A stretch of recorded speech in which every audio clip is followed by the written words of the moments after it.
उत्तर प्रदेश का सियासी पारा जिस तरीके से लगातार बढ़ता जा रहा है, विपक्षी दल के नेता भी इस पर तंज कस रहे हैं और लगातार बड़े बड़े खुलासे कर रहे हैं।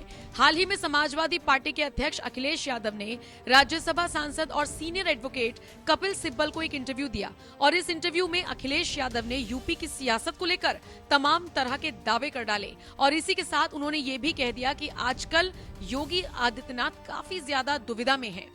केशव प्रसाद मौर्य को लेकर क्या सच्चाई है, जब उनसे ये सवाल पूछा गया तो दोनों ही सवालों पर वो ऐसा जवाब देते हुए नजर आए जिसकी चर्चा सिर्फ प्रदेश में ही नहीं बल्कि देश भर में हो रही है। साफ तौर पर अखिलेश यादव ने कह दिया कि बीजेपी में झगड़ा दो नेताओं के बीच नहीं है बल्कि दिल्ली और लखनऊ के बीच है, जिसमें यूपी के डिप्टी सीएम केशव प्रसाद मौर्य सिर्फ एक मोहरा है। सबसे पहले तो आपको केशव प्रसाद मौर्य के बारे में बता देते हैं। उत्तर प्रदेश के उप मुख्यमंत्री के तौर पर वो कार्यभार संभाल रही हैं, लेकिन कहा जा रहा है कि पिछले काफी वक्त से मौर्य और योगी के बीच सब कुछ ठीक नहीं चल रहा। दोनों के बीच तनातनी की खबरें हैं और इन खबरों में दम और नजर तब आने लगा जब योगी आदित्यनाथ बैठक बुलाते हैं, सारे मंत्री मौजूद होते हैं, लेकिन केशव प्रसाद मौर्य नदारद रहते हैं।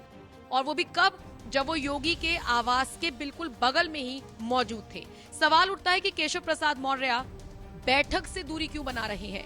सवाल उठता है कि केशव प्रसाद मौर्य योगी के विरोधियों से क्यों मुलाकात कर रही हैं। और इसी कड़ी में जब अखिलेश यादव से सवाल पूछा गया तो उन्होंने बीजेपी पर तंज कसा और कहा, बीजेपी के लोग कहते हैं सबका साथ सबका विकास, लेकिन उनके फैसलों में सबका साथ दिखाई नहीं दे रहा।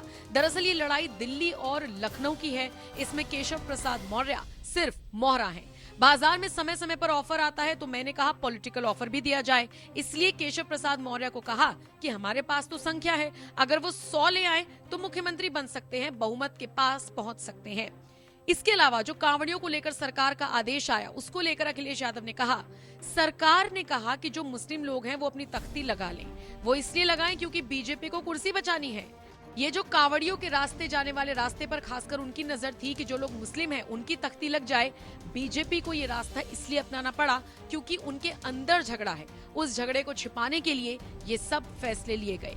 मैं समझता हूँ बीजेपी समाज में गलत चीज फैला रही है क्योंकि जनता इस फैसले के पक्ष में नहीं थी, इसलिए बीजेपी बैकफुट पर चली गई। चाहे वो हिंदू हो या मुसलमान हो, कारोबार एक दूसरे को जोड़ने का काम करता है। अब अखिलेश यादव का ये बयान सोशल मीडिया पर वायरल हो रहा है, इस पर तरह तरह की प्रतिक्रियाएं आ रही हैं। जरा आप भी बताइए, आप इस खबर को लेकर और अखिलेश के बयान को लेकर क्या राय रखते हैं।